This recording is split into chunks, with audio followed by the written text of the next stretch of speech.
raise a hallelujah louder than the unbelief.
Paz do Senhor, jovens, tudo bem com vocês? Estamos aqui para iniciar mais uma live, a última da semana, mas não fique triste que semana que vem tem mais. E nesse momento eu quero convidar vocês para orar e agradecer por esse momento. Sei que Deus está com a gente, mas vamos continuar orando, né? Orar nunca é demais, né? Como nosso pastor diz. Senhor, muito obrigada, Pai, por esse momento. Eu te agradeço, Senhor, por estar conosco, por ter nos sustentado em mais uma semana. Obrigada, Senhor, por todo aprendizado. Obrigada, Senhor, por cada pessoa que se dispôs a estar aqui, Senhor, nesses dias, nos ensinando, Senhor, passando um pouco de conhecimento, Pai, a respeito da Tua palavra, Senhor. E que hoje não seja diferente, que o Senhor venha estar conosco, que o Senhor venha nos ensinar cada vez mais, Senhor, da Tua palavra.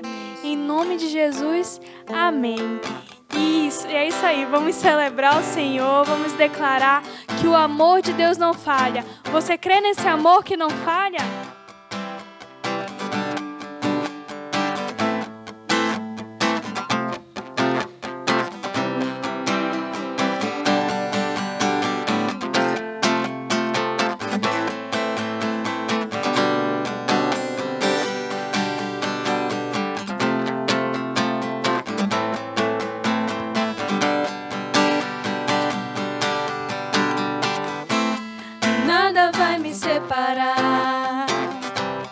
Mesmo se eu me abalar, teu amor não falha.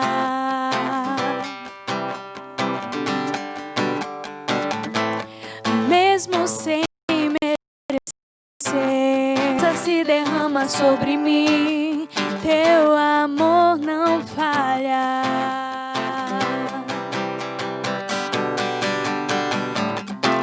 Pois tu és o mesmo para sempre, o teu amor não muda. Se o choro dura uma noite, a alegria vem pela manhã.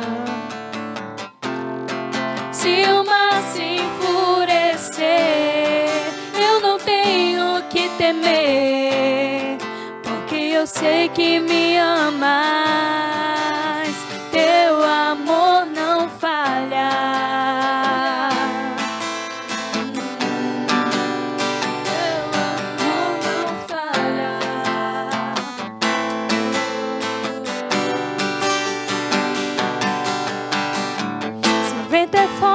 Profundo mar, tua presença vem me acalmar, teu amor não falha.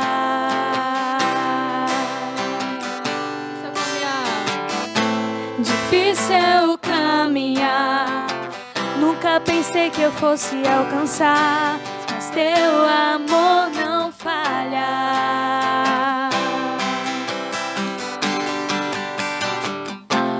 pois tu és o mesmo para sempre. O teu amor não muda. Se o choro dura uma noite, a alegria vem pela manhã. Se o mar se enfurecer, eu não tenho que temer, porque eu sei que me amas. Teu amor não falha.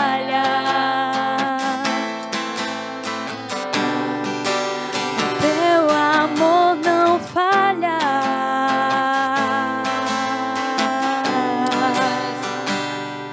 Tu fazes que tudo coopere para o meu bem.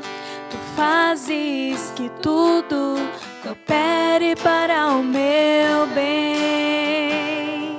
Tu fazes que tudo coopere para o meu bem. Tu fazes que tudo coopere para o meu bem. Pois tu és o mesmo para sempre. O teu amor não muda. Se o choro dura uma noite, a alegria vem pela manhã. Se o mar se enfurecer, eu não tenho que temer, porque eu sei que me amas. Teu amor não falha. Oh, teu amor não falha. Oh, ele não falha. Teu amor não falha.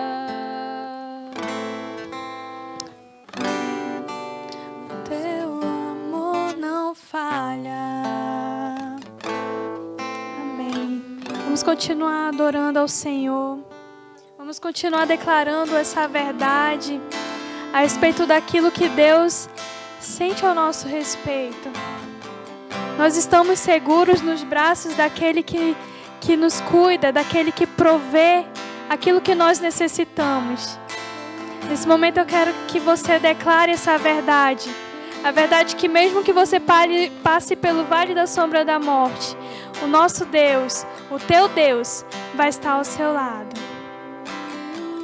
Seguro estou nos braços daquele que nunca me deixou. Seu amor perfeito, o seu amor perfeito sempre esteve repousando em mim. E se eu passar, e se eu passar pelo vale, acharei conforto em teu amor, pois eu sei que és aquele que me guardas, me guardas. Em teus braços é o meu descanso. Em teus braços é o meu descanso. Em teus braços é o meu descanso. Em teus braços é o meu descanso. Declare mais uma vez. Seguro estou nos braços daquele que nunca me deixou. O seu amor perfeito por nós, o seu amor perfeito sempre esteve repousando em mim.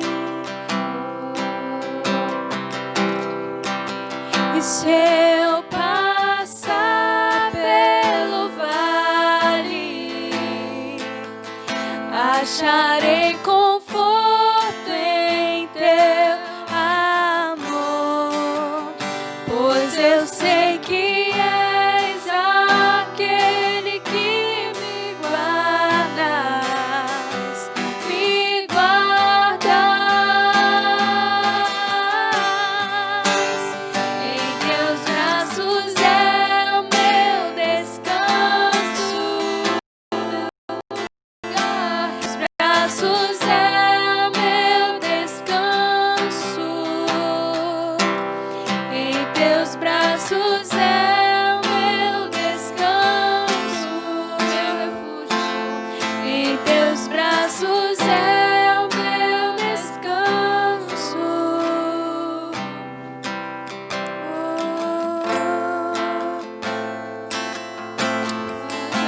pode descansar nos braços do Senhor.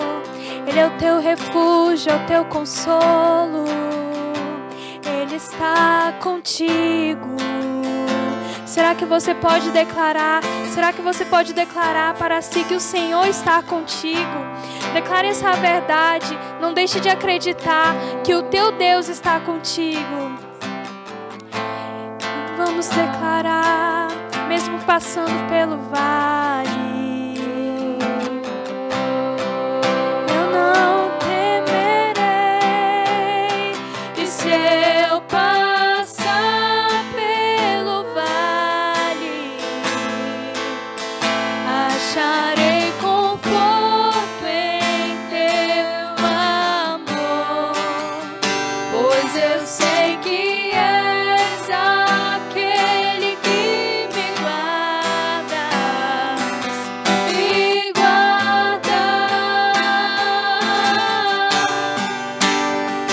Em teus braços é o meu descanso, meu lugar. Em teus braços é o meu descanso. Em teus braços é o meu descanso. Em teus braços é o meu descanso. Eu recaio em tua graça.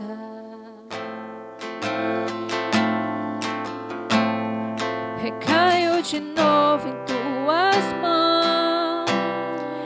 Eu recaio em tua graça. Recaio em tua graça. Em teus braços, Jesus. Recaio de novo em tuas mãos. Você pode declarar. Recaio em tua graça. Recaio de novo em tuas mãos. E se eu passar pelo vale, acharei conforto em teu amor, pois eu sei que és aquele que me guarda, me guarda. Aleluia. Nesse momento, fica aí com essa palavra abençoada, com esse ensinamento, que eu tenho certeza que vai abençoar a sua vida. Em nome de Jesus. Até a próxima. Amém.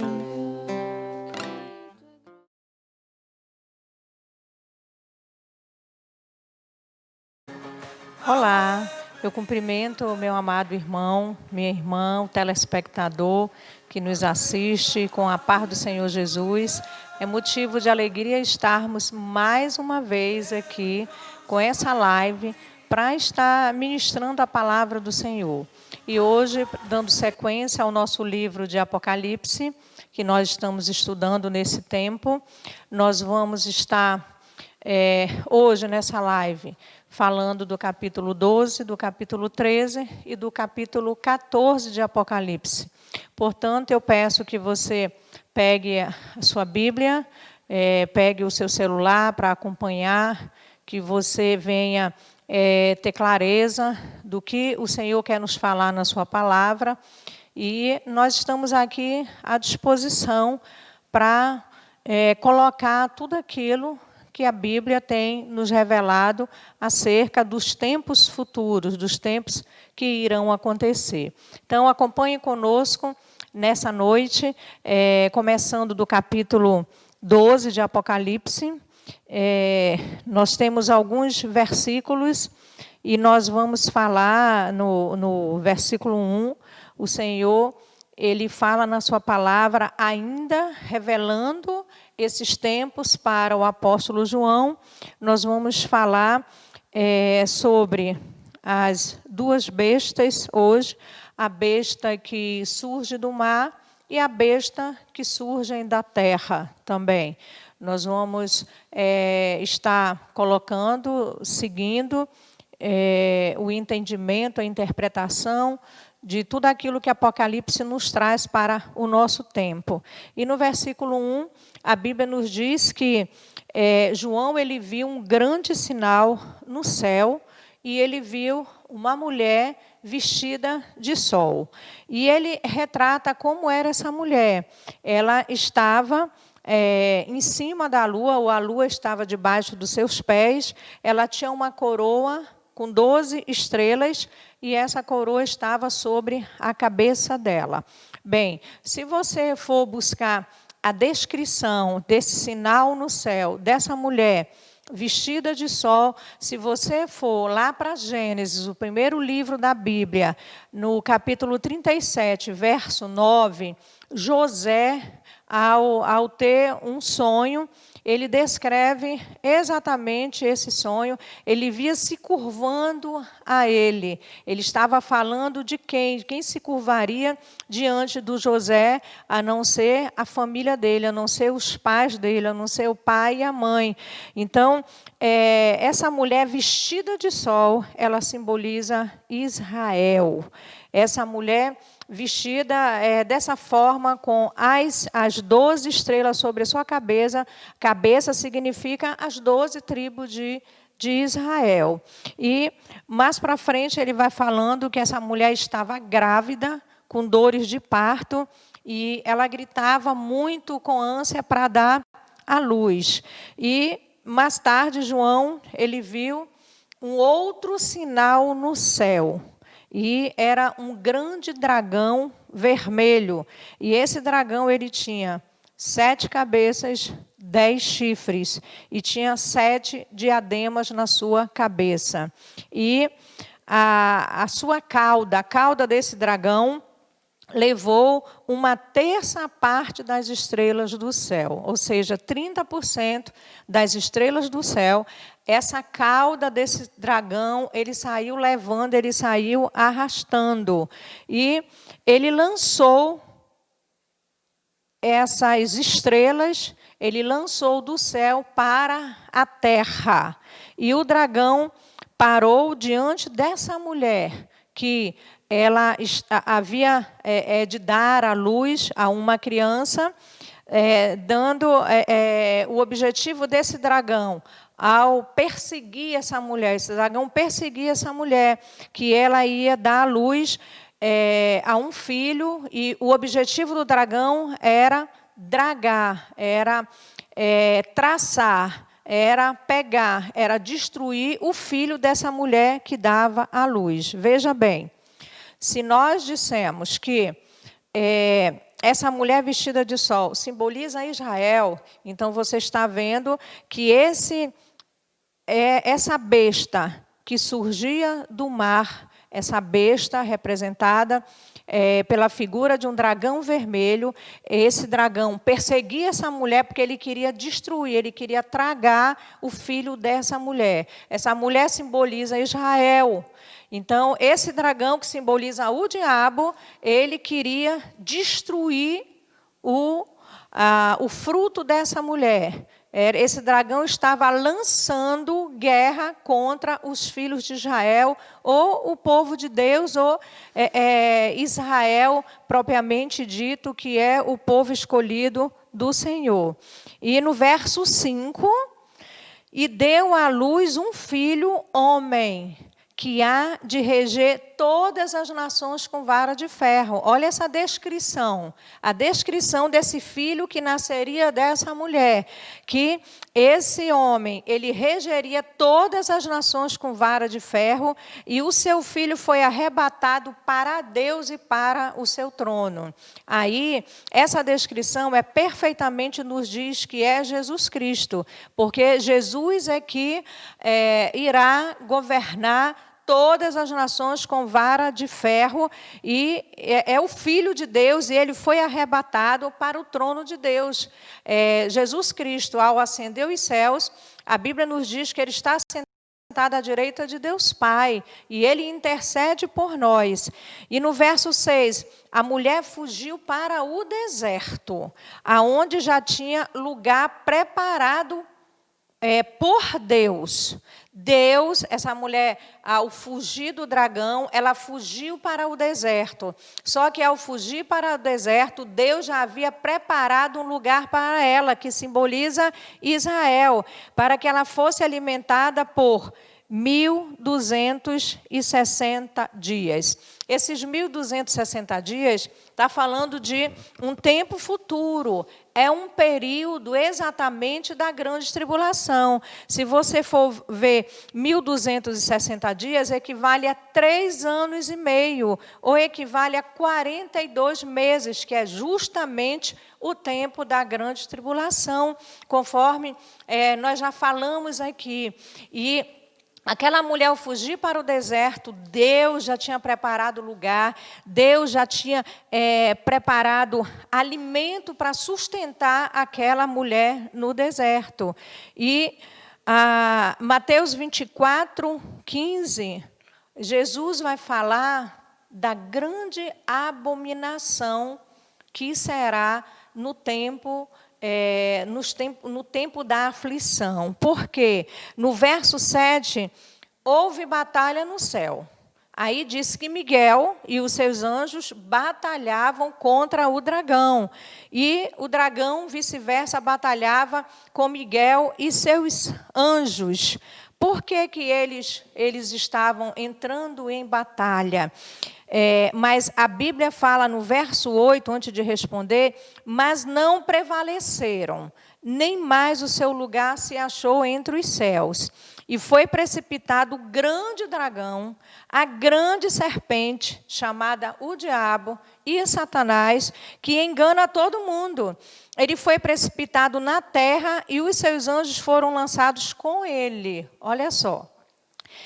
O que o João viu era tudo no reino dos céus. A Bíblia diz que ao iniciarem uma batalha no céu, Miguel e seus anjos contra o dragão, a Bíblia diz que eles não prevaleceram contra os anjos do Senhor, mas eles foram lançados, eles foram precipitados, eles foram jogados para a terra. Tanto o diabo quanto os seus anjos, todos foram lançados com ele para a terra.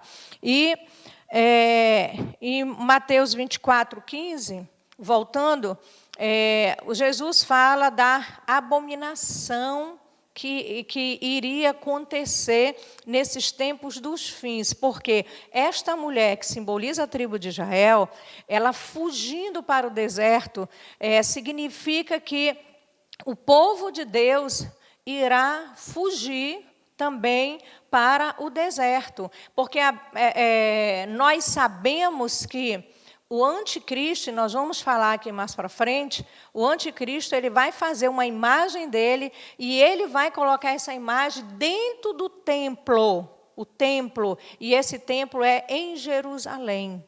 E quando o povo de Deus, o povo judeu tiver o conhecimento, tiver a revelação que aquilo não é de Deus, não é o Messias prometido, não é Jesus Cristo, quando eles tiverem noção, consciência, que quem se assentou no trono de Jerusalém justamente é o anticristo, eles vão fugir, como essa mulher está fugindo para o deserto. Mas o Senhor nos fala que Ele cuidará dos dele, mesmo no deserto. Aleluias.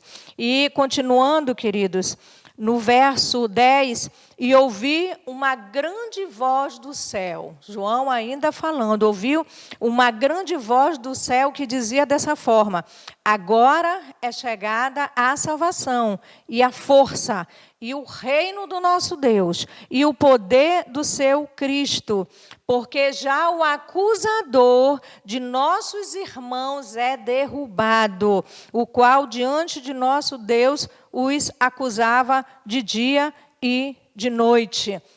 A Bíblia nos fala aqui em Apocalipse que o diabo, ele diante de Deus, ele vai diante do trono de Deus e ele nos acusa dia e noite em função dos nossos pecados. Nós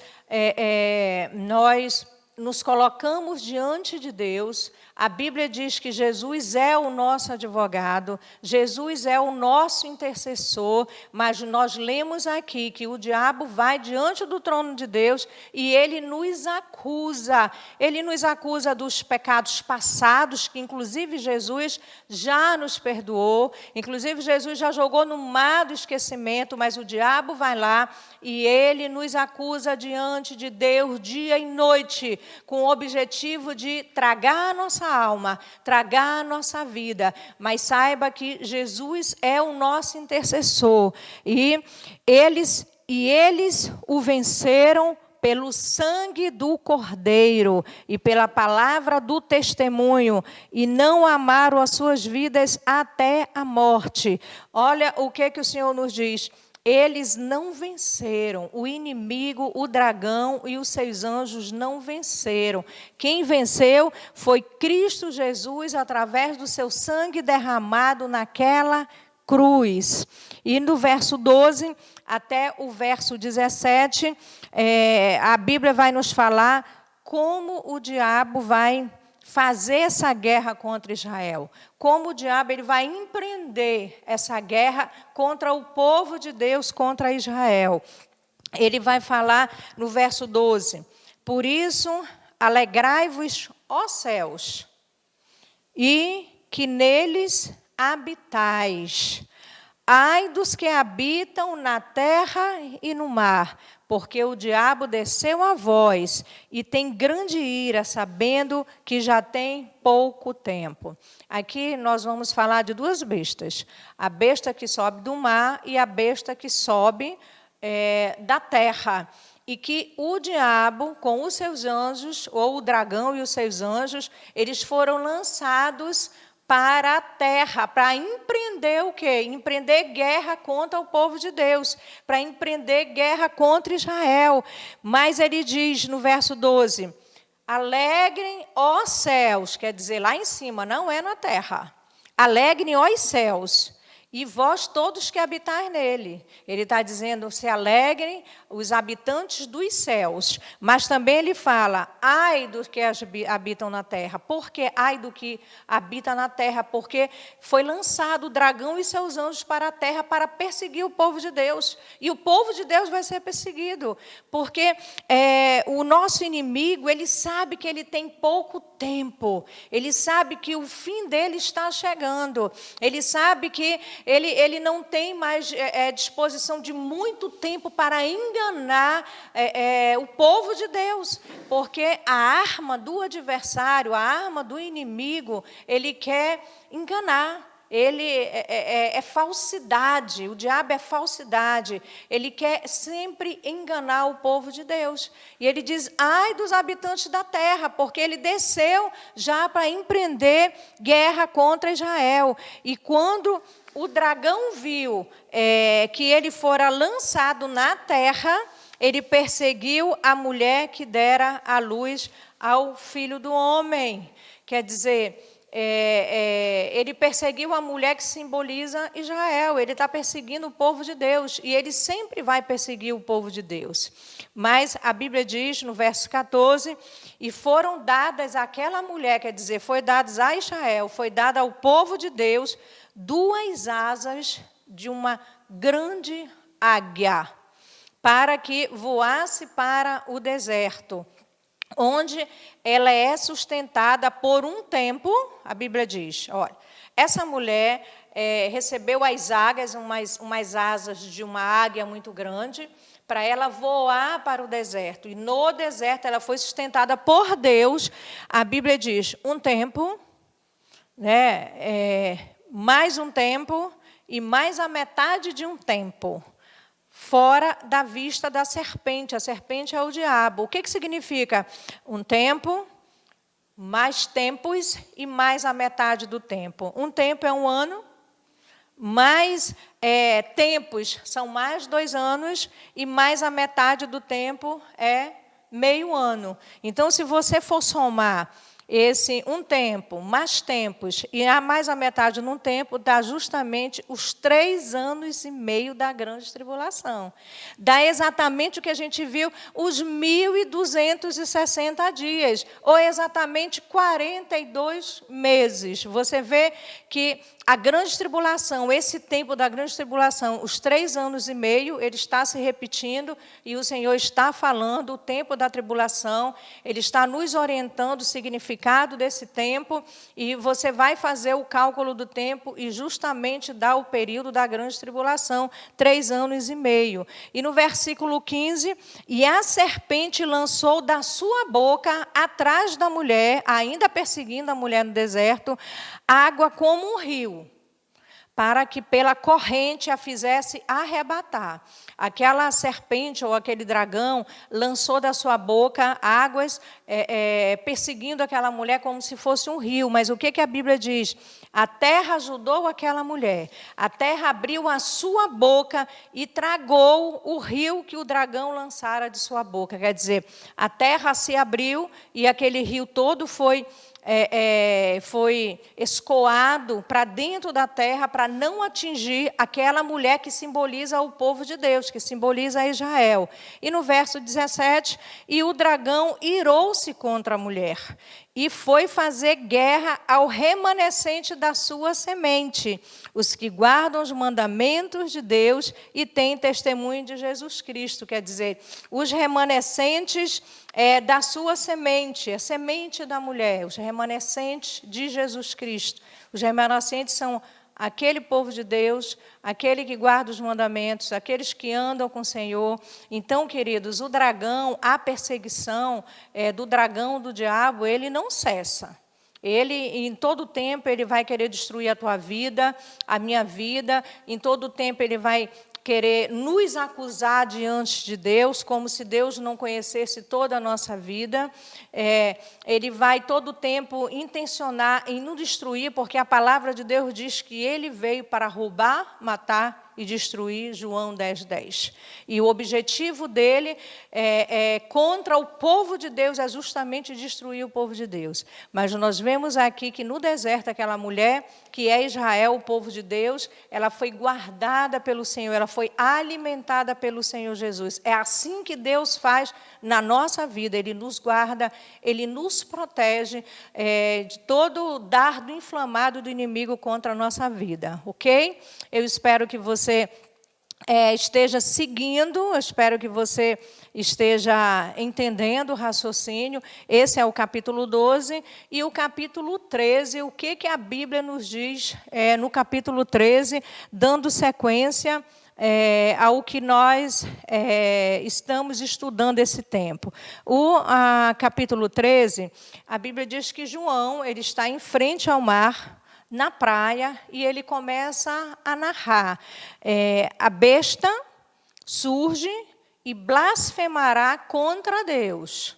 Né? Essa besta ela surge do mar. João está ali em frente à praia, ele está contemplando, e ele vê aquela besta surgindo do mar. E ele diz que essa besta ela vai blasfemar contra Deus, e ela vai estabelecer o império dela por um período de tempo na terra. Um período de tempo, essa besta que surge do mar, ela vai estabelecer um império dela, ela vai estabelecer um domínio dela na terra. E o que nós podemos ver?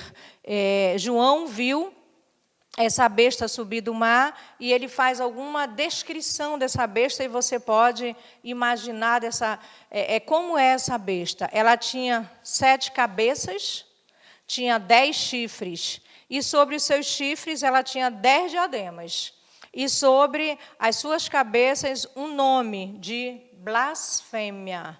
Ela tinha um nome escrito blasfêmia. Bem, as 7 cabeças, o que significa as 7 cabeças? Você sabe que o número 7 é o número da perfeição de Deus, né? E o inimigo, ele sempre vai tentar falsificar aquilo que é verdadeiro, aquilo que é original de Deus. Sempre ele vai tentar imitar, porque o inimigo, o que permeia tudo que sai da boca dele é justamente a falsidade. Então, as 7 cabeças é uma imitação do número de Deus, né? E os chifres chifre simboliza força, simboliza poder, e aquele chifre simbolizava que aquela besta que surgiu do mar, ela tinha um poder terreno, ela tinha um poder na terra. É bem verdade, querido, que o inimigo, ele tem poder, sim. Ele tem poder para se transformar até no anjo de luz para enganar os salvos em Cristo Jesus.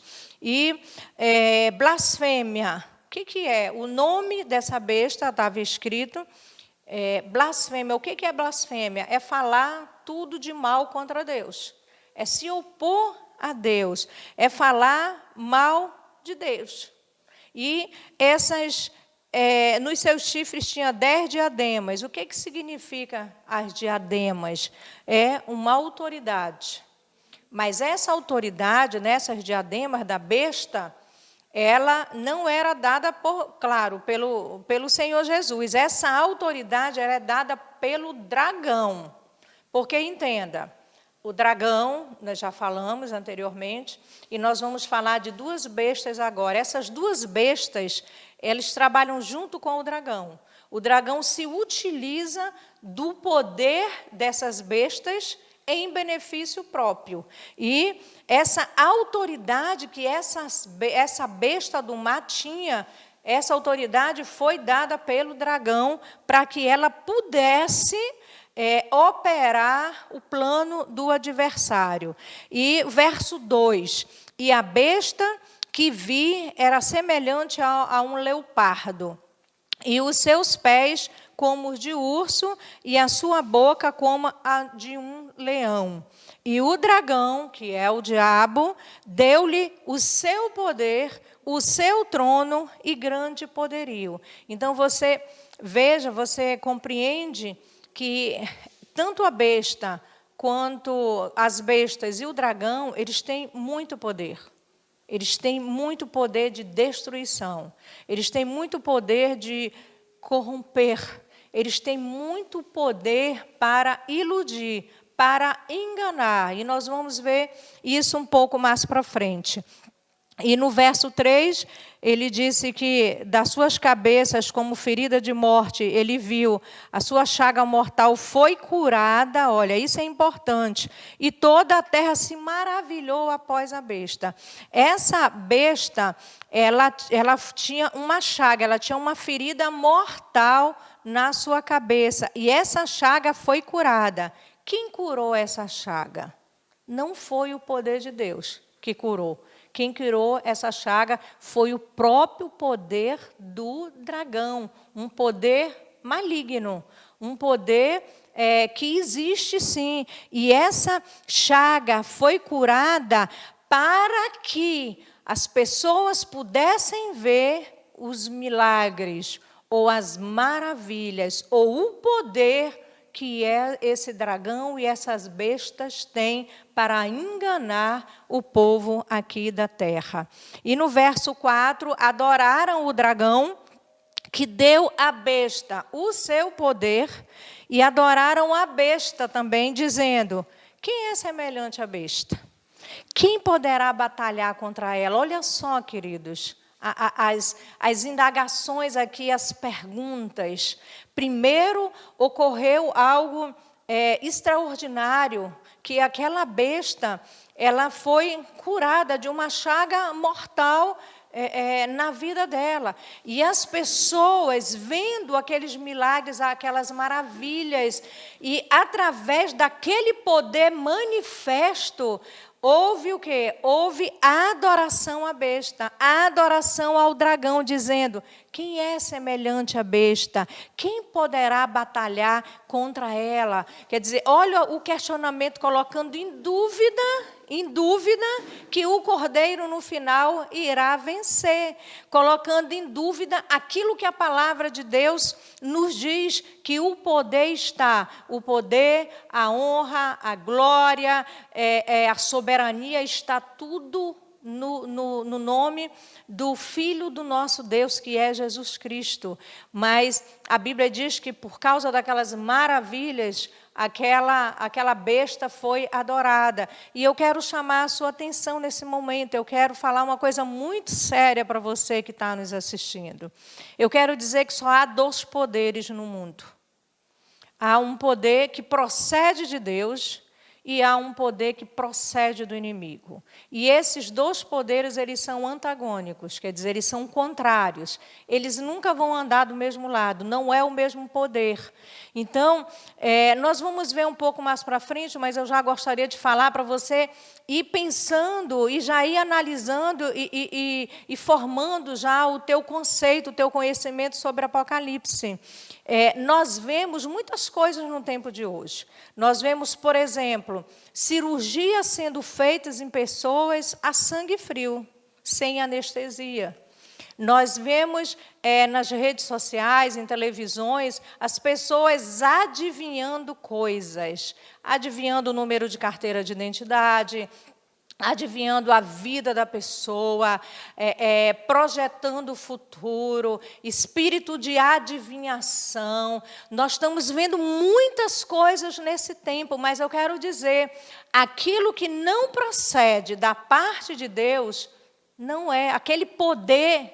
Melhor dizendo, se aquele poder não proceder de Deus, você sabe que isso não é de Deus. Então, muito cuidado com essas maravilhas, muito cuidado com essas coisas extraordinárias que se apresenta hoje na vida da gente, para fazer a gente acreditar em coisas extraordinárias, em milagres, em poder que não provém de Deus. Mas o inimigo também, ele tem poder, e a intenção dele é nos enganar.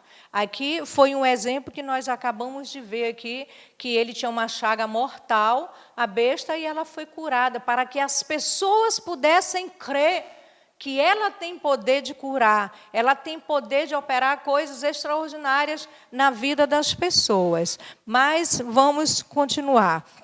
E no verso 5, foi-lhe dada uma boca para proferir grandes coisas e blasfêmias, e deu-se-lhe o poder para agir por 42 meses. De novo, a mesma coisa. Foi dado poder para essa besta, para ela agir, esses 42 meses, ou 1.260 dias, ou 3 anos e meio, que é justamente o tempo, o período da grande tribulação, aonde a igreja deve, o povo de Deus deve resistir todo tipo de provação. A igreja deve resistir todo tipo de intenção do adversário, né? E ainda no verso 6, a Bíblia diz que e abriu a sua boca em blasfêmia contra Deus, para blasfemar do seu nome, do seu tabernáculo e de todos os habitantes do céu. Quer dizer, o inimigo, ele sempre vai blasfemar contra Deus. E você sabe qual é o pecado que o Espírito Santo não perdoa? Justamente a blasfêmia. E a blasfêmia, ele vai falar contra Deus, vai colocar em xeque, em dúvida, o poder de Deus, vai colocar em dúvida aquilo que Deus tem de futuro para nós, vai colocar em dúvida o poder de Deus. E foi-lhe, no verso 7, foi-lhes permitido fazer guerra aos santos. De novo. E olha, e foi-lhe permitido fazer guerra aos santos e vencê-los. E deu-se-lhe poder sobre toda a tribo, toda a língua e toda a nação. E no verso 8, adoraram-na. A gente está falando da besta. Adoraram-na todos os habitantes sobre a terra, esses cujos nomes não estão escritos no livro da vida do Cordeiro, que foi morto desde a fundação do mundo. Eu gostaria de, para clarear mais um pouco, essa besta do mar, não é uma besta, é um dragão que sai do meio do mar. Isso é um simbolismo, na verdade. Esse dragão e a besta representa tudo o anticristo, o período dele de domínio. E eu falei no começo que esse capítulo 13 vai falar do período do império do anticristo. E o que nós vimos aqui com relação a essa besta do mar? Não é uma besta que vai se levantar, você pode ver que isso são simbolismos, né? Tem muitos simbolismos, nós não podemos levar ao pé da letra literal, porque não é literal. Isso é linguagem simbólica. Essa besta do mar, o que ela representa? Representa um poder político e um poder econômico. Poder político e poder econômico. Essa besta, ela utiliza os homens, tanto na economia mundial, quanto no poder político, de decidir, de resolver, poder político de mando. Essa besta simboliza isso, é esse domínio na terra, com o poder político e econômico, e as pessoas, muitas vezes, que servem a besta, elas não sabem, não têm noção que estão servindo a besta, mas elas estão exatamente cumprindo o papel que a besta está imputando para cada um deles. Isso é o poder político e econômico, representa a nossa economia. Poder político são as nossas casas legislativas, são os nossos governos municipais, são os governos estaduais, são os governos federais. Isso tudo é poder político, isso tudo é poder econômico, de determinar sobre a economia mundial, né? E no verso 9, se alguém tem ouvidos, que ouça. Verso 10. Se alguém leva em cativeiro irá. Se alguém matar a espada, necessário é que a espada seja morto. Aqui está a paciência e a fé dos santos. Eu queria colocar que, se alguém matar a espada, necessário é que a espada seja morto. Quer dizer, da mesma forma que é feito contra o povo de Deus, é da mesma forma que essa pessoa também será feito contra ela, para todos aqueles que perseguem o povo de Deus, todos aqueles que buscam derrubar o povo de Deus, aqueles que buscam abalar a fé dos santos. Amém? E no verso 11, e vi subir uma outra besta. Bem, essa foi a besta que subiu do mar. Aí é logo no começo do capítulo 13. Agora a gente vai falar de outra besta, que é a besta que ele vai dizer que essa besta ele surgiu da terra. E vai descrever essa besta. Ela tinha 2 chifres, semelhantes aos de um cordeiro. Olha só a diferença. Essa primeira besta ela era totalmente má. Era totalmente identificável nela que ela queria destruir o povo de Deus. Já essa segunda besta, que é uma besta que surgiu da terra, ela tinha 2 chifres semelhantes ao chifre de um cordeiro. E ela falava como dragão. Olha só. Ela se parecia como cordeiro, mas ela falava como o diabo. Como o diabo. Muito cuidado nós devemos ter com esse tipo de comportamento, ou esse tipo de pessoa, ou com esse tipo de sistema, ou com essa forma de engano. Ela queria se parecer com o cordeiro, que representa Jesus Cristo. Ela era boazinha, ela era mansa, ela era bem calma, ela se disfarçava muito bem, mas quando ela falava, as ordens que ela dava, o poder que saía, que emanava dela, da boca dela, era como a voz lá do dragão, que representa o diabo. E nós podemos ver essa besta, ao contrário da primeira besta, que representa o poder político e econômico, essa besta ela representa o poder religioso.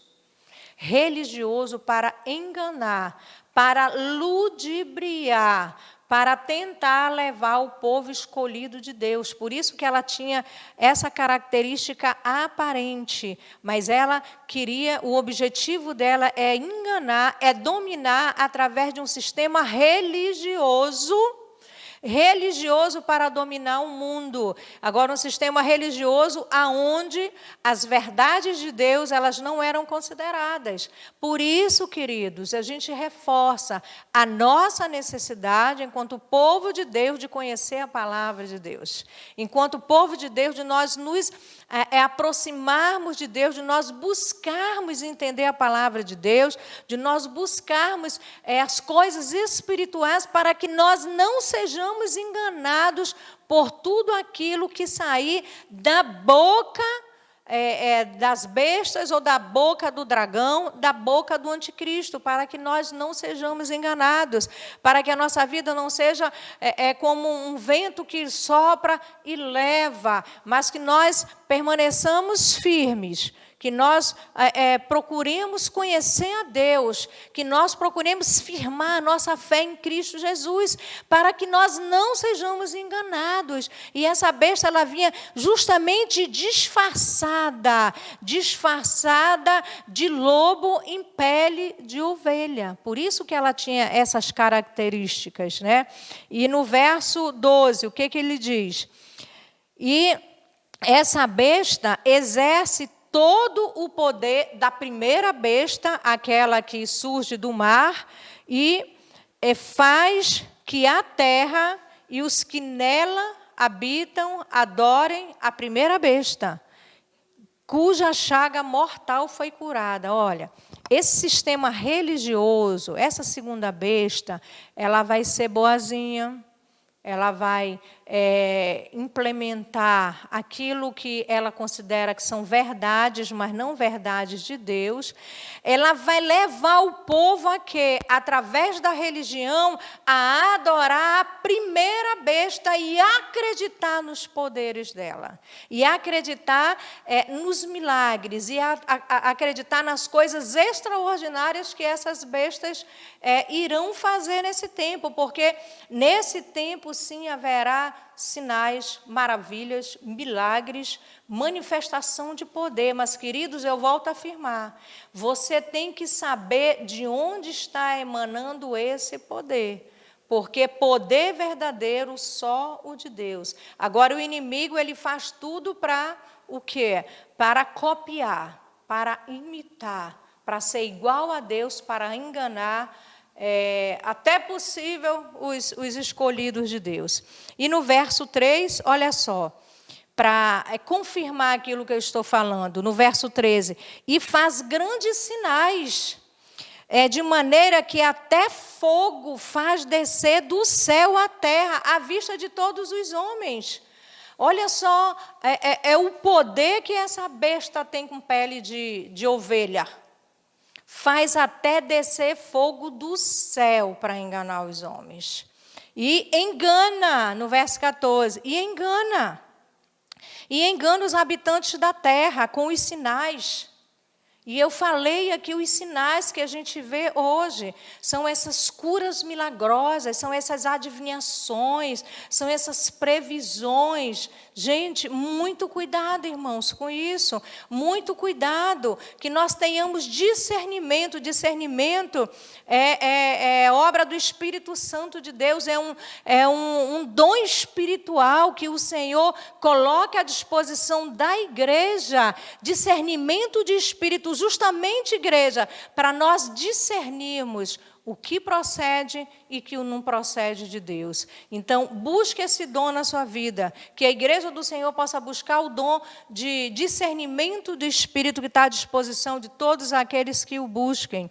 E fizeram uma imagem da besta que recebera a ferida da espada e vivia. Olha, fizeram a imagem, essa imagem que vai ser posta, a imagem do anticristo vai ser posta no templo do Senhor. O templo do Senhor representa para nós Jerusalém, que é o templo do Senhor. A gente vai falar um pouquinho para frente sobre isso. E no verso 15, e foi-lhe concedido, e que desse espírito à imagem da besta. Olha só, fizeram uma imagem da besta, tipo a imagem de Nabucodonosor, uma imagem muito grande, e pelo poder que esse poder emana do inimigo, foi dado o quê? Essa imagem, foi dado espírito para que aquela imagem tivesse vida, para que também a imagem da besta falasse. Mas, irmã, isso não é muita fantasia, não? Você deve estar pensando. Mas isso é muita fantasia, é muita coisa. É claro, queridos, que nem tudo é literal. É claro que a gente pega o contexto e a gente faz uma analogia, a gente faz tem um conhecimento do que Deus está querendo falar. É claro que nem tudo é literal, mas são indicações de coisas que sim irão acontecer nesse tempo. E a Bíblia diz que ele assim, a besta vai fazer milagres. E foi feita uma imagem dessa besta e foi dado poder, foi colocado um espírito para que essa besta falasse e fizesse que fossem mortos, que não adorassem a imagem da besta. Nós já conhecemos isso na Bíblia, né? Todos que não adorassem a imagem da besta, que fosse determinado que fossem mortos. E no verso 16, e faz que a todos, pequenos, grandes, ricos, pobres, livres, servos, lhes seja posto um sinal na mão direita ou nas suas testas. Eu quero parar um pouquinho aqui para falar sobre isso, porque a gente ouve tanta coisa ser falada, o sinal da besta, o sinal do anticristo. Agora estão criando um chip, esse chip vai ser posto na mão direita, agora já estão criando uma forma magnética, e se fala tanta coisa, se especula tanta coisa. O que seria esse sinal da besta? O que seria desse sinal anticristo? E a Bíblia disse, olha, vai ser posto um sinal na mão direita, ou na mão direita ou na testa, e para que ninguém possa comprar nem vender, senão aquele que tiver o sinal, né? Ou o nome da besta, ou o número do seu nome. E aqui ele diz o seguinte, no verso 18, que é o último verso desse capítulo: aqui há sabedoria, aquele que tem entendimento, calcule o número da besta. Querido, e tem muita gente calculando o número da besta. Pega o nome da pessoa de trás para frente, da frente para trás, faz numerologia, faz adivinhação, faz tanta coisa, e pega o nome de religiosos, e pega nome de vários tipos de religiões, e de governos, e de tanta coisa, para poder saber que número é esse e que pessoa é essa.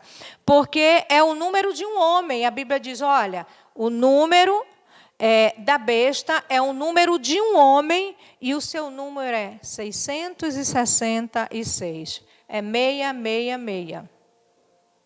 666, 666. Este é o número do homem, que a Bíblia fala. E quando a gente fala, é o número do homem, e 666, né? 666, pode ser a trindade do mal, né? Que é 666, a trindade do mal, que é o dragão que a gente viu, a besta do mar e a besta da terra, a gente não sabe. E esse número, na verdade, é o número do anticristo. Agora, não tente adivinhar, que a Bíblia diz que os adivinhadores, eles não entrarão no reino de Deus. Não tente ficar fazendo contas e atrás de profecias, atrás de estudos, atrás de tantas coisas. Mas o certo é que a besta, ela existe, né? E a Bíblia diz que o espírito do anticristo já está na terra, agindo em tudo isso de ruim que a gente está vivendo nesse tempo, e que você não tem que se preocupar se você vai receber o número da besta, se não vai. Lembre quando a gente começou, e o que nós falamos? Aquela mulher, né, que simboliza o povo de Deus, que simboliza as tribos, é o povo de Israel, foi levada para o deserto fugindo do mal, e o Senhor, mesmo no deserto, a protegeu. Mesmo no deserto, o Senhor a guardou. E glória a Deus, aleluia. E por fim, o capítulo 14, que é encerrando essa parte. E a próxima live já começa do capítulo 15 em diante. E no Apocalipse, capítulo 14, nós vamos ver outra cena. E João ainda diz, olha, eu olhei, e João ainda vendo tudo aquilo no céu, ele olhou e ele contemplou o Cordeiro. Mas esse Cordeiro é o nosso Cordeiro. Esse Cordeiro é Jesus Cristo agora, que fique bem claro no seu entendimento. Esse Cordeiro que João viu agora é Jesus Cristo, é o Cordeiro de Deus. Ele estava sobre o Monte Sião, que é o monte de Deus. É o monte da presença de Deus. E com ele estavam 144 mil, que em suas testas tinham escrito o nome de seu pai. Lembra que a gente falou lá no capítulo 7 sobre os 144 mil? E que eles foram selados? E que os 4 ventos não foram ainda soprados na terra, porque os anjos estavam segurando esses 4 ventos que simbolizam guerra. Lembra que nós falamos isso? Aqui aparece os 144 mil que eles estavam já com o Cordeiro, com Jesus, no Monte Sião. E todos eles estavam selados com o nome do Pai, do nosso Pai, que é o nome de Deus, nas suas testas. E eu ainda quero só esclarecer sobre os 144 mil, queridos, é o seguinte. Também, nós não podemos considerar que só 144 mil pessoas vão ser salvas. Ou que esses 144 mil que eu já escutei muitos pregadores falando, simboliza o povo judeu que vai ser salvo. Vai ser salvo pelo Senhor Jesus. Eu custo acreditar que somente os 144 mil vão estar no céu. Claro que não. 144 mil é uma simbologia do povo que vai estar selado, o povo que vai estar com Jesus, o povo que vai ser salvo pelo Senhor. Você não pode se ater e ficar tentando descobrir o que é os 144, quem são, é a igreja, é só a Assembleia de Deus 144, é só a Adventista, é só a Deus e Amor, é só os católicos. De forma nenhuma, isso não é dessa forma, não pode ser. Você não pode gastar o seu tempo tentando descobrir quem são os 144 mil, mas sabendo que nós somos o povo escolhido de Deus. Senão, nem os gentios entrariam nessa conta. Não tem lógica, era só esse registro, esse esclarecimento, e para que você também possa pesquisar, que você possa também em busca, e sabendo que não é só 144 mil pessoas que vão entrar no céu, de forma nenhuma. No verso 2, João ainda diz, eu ouvi uma voz do céu, como uma voz de muitas águas. Essa voz de muitas águas, nós sabemos que é a voz do nosso Deus, a Bíblia nos fala. E uma voz de um grande trovão. E eu ouvi uma voz de arpistas, que tocavam com as suas harpas. Olha, ele vai narrar aqui, João, que ele está vendo coisa maravilhosa, coisa linda. E cantavam um cântico novo diante do trono. E diante dos 4 animais que a gente falou, e diante dos anciãos. E ninguém podia aprender aquele cântico, senão os 144 mil. Só eles é que podiam aprender aquele cântico. E esses 144 mil foram todos os que foram comprados aqui na terra com o sangue de Jesus. Aleluia. Verso 4. Estes são os que não estão contaminados com mulheres, porque são virgens. Estes são os que seguem o Cordeiro para onde quer que vá. Estes são os que dentre os homens foram comprados, como primícias para Deus e primícias para o Cordeiro. E na sua boca não se achou engano, porque eles são irrepreensíveis diante do trono de Deus. Aí você está pensando, então, irmã, eu não estou aí nessa lista.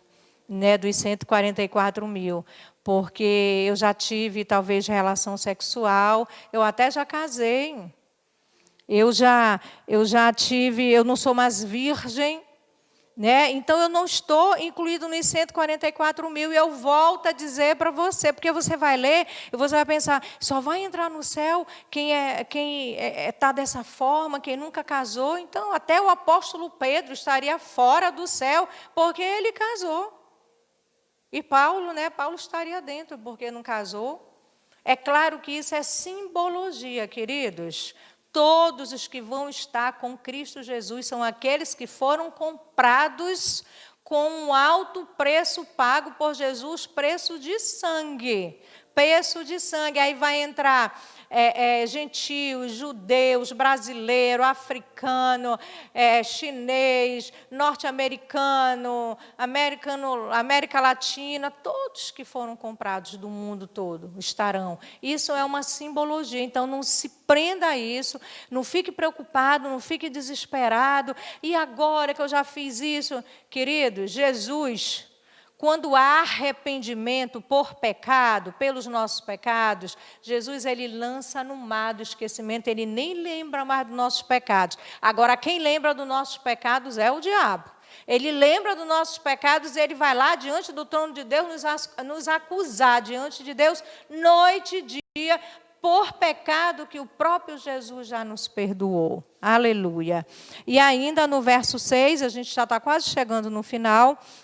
No verso 6, João diz, e eu vi outro anjo. Aqui ele vai falar, acho que 5 ou 6 anjos. 6 anjos. Ele vai falar, João ainda falando, 6 anjos. E vi outro anjo voar pelo meio do céu. E tinha o evangelho eterno para proclamar para os que habitam na terra, para toda a nação, toda a tribo, toda a língua e todo o povo. E esse anjo dizia com grande voz, temei a Deus, dai glória, porque é vinda a hora do seu juízo. E adorai aquele que fez o céu, a terra, o mar e as fontes das águas. Olha o anjo proclamando, esse é o primeiro anjo. Ele disse, adore a Deus, adorem ao Senhor, temem a Ele, dê glória a Ele, por quê? Porque é hora do seu juízo. Aí é juízo de Deus, tá? Não é juízo do anticristo, não é juízo da besta, não é juízo do dragão, nada. É juízo de Deus. E ele vai falando, no verso 8, o outro anjo, o segundo anjo, ele vai falando, dizendo, esse segundo anjo dizia, caiu Babilônia, aquela grande cidade, que a todas as nações deu de beber do vinho da ira da sua fornicação ou da sua imoralidade sexual.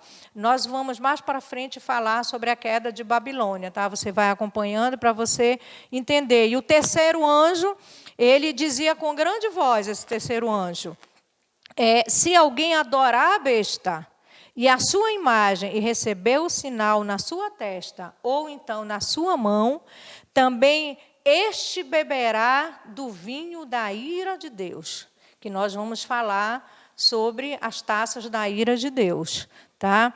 Que se deitou, não misturado no cálice da sua ira, e será atormentado com fogo, com enxofre, diante dos santos anjos e diante do Cordeiro.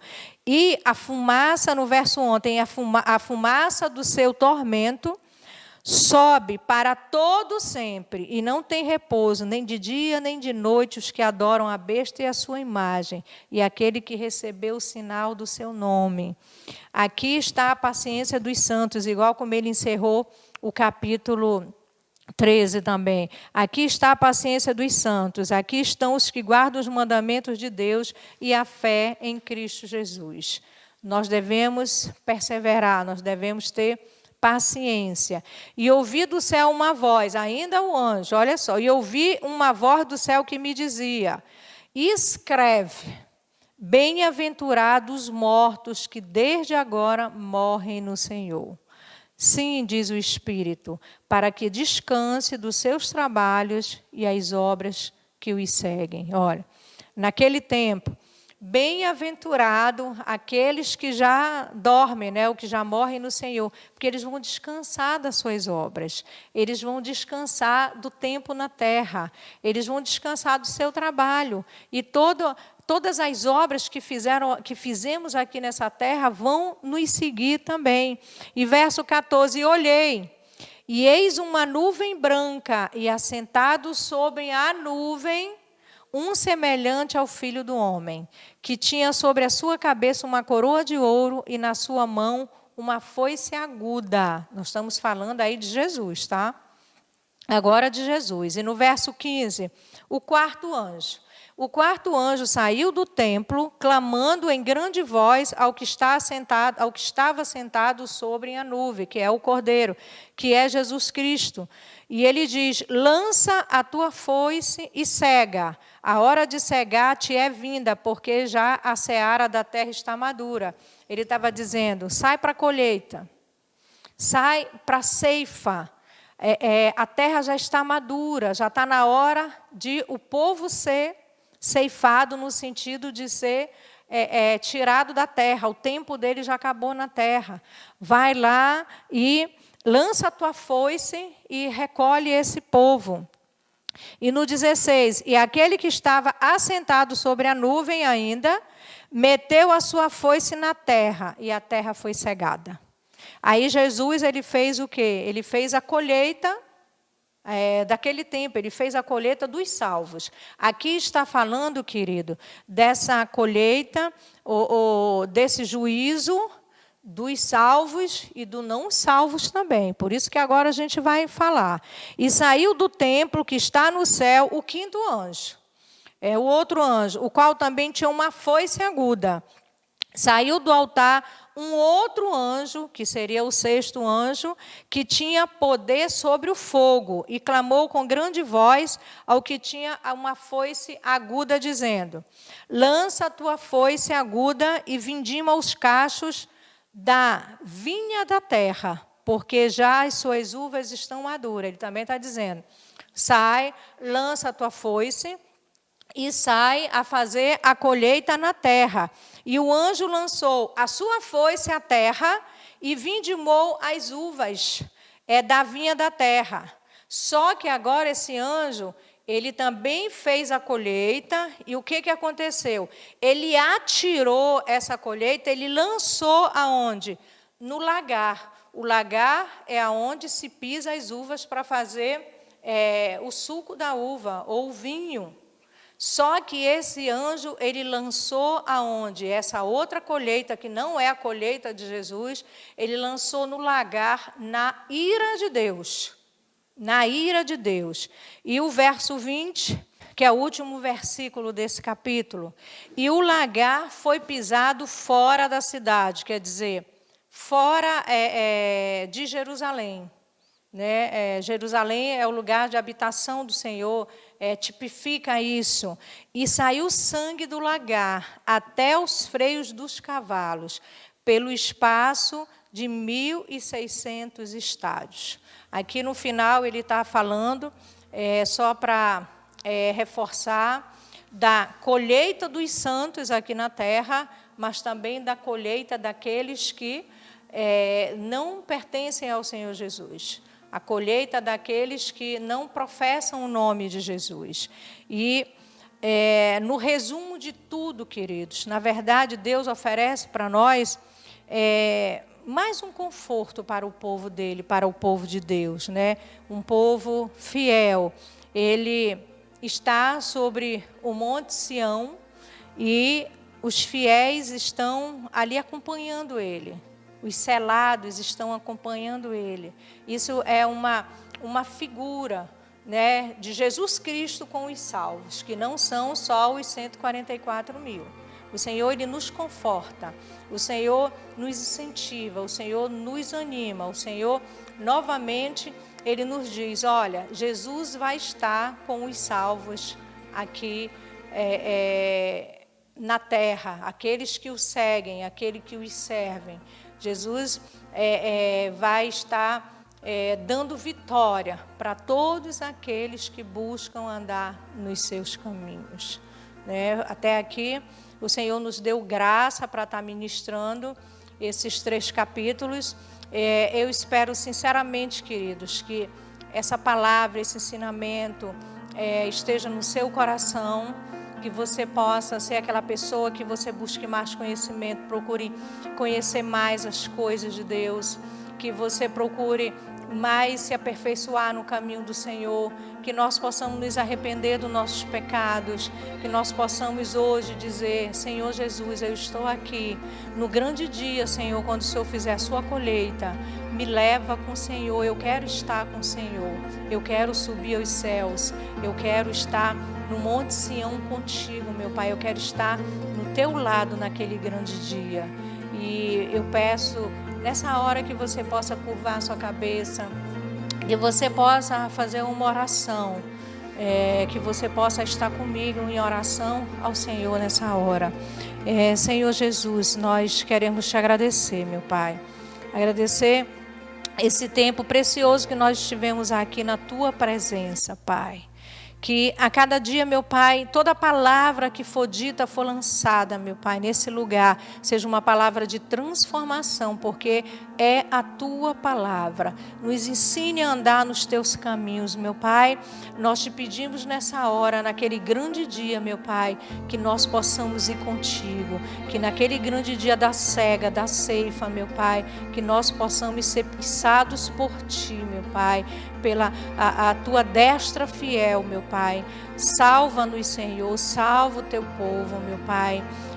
Salva, meu Pai, aqueles ainda que o Senhor sabe que vão ser ingressados, vão ser somados aos mais de 144 mil. Que o Senhor venha se revelar, meu Pai, para cada um de nós. Se revela através da Tua palavra, se revela através de sonhos, se revela através do Teu Espírito Santo, que o Senhor possa atingir os corações de todos aqueles, meu Pai, que precisam ouvir essa palavra nessa hora. Em nome de Jesus, nós te agradecemos. Mais uma vez, eu quero me despedir de você. Fiquem na paz do Senhor Jesus. Deus abençoe e que o Senhor venha colocar em nossos corações uma fome, uma sede de aprender cada dia mais sobre a palavra dele. Em nome de Jesus. Paz do Senhor Jesus, queridos.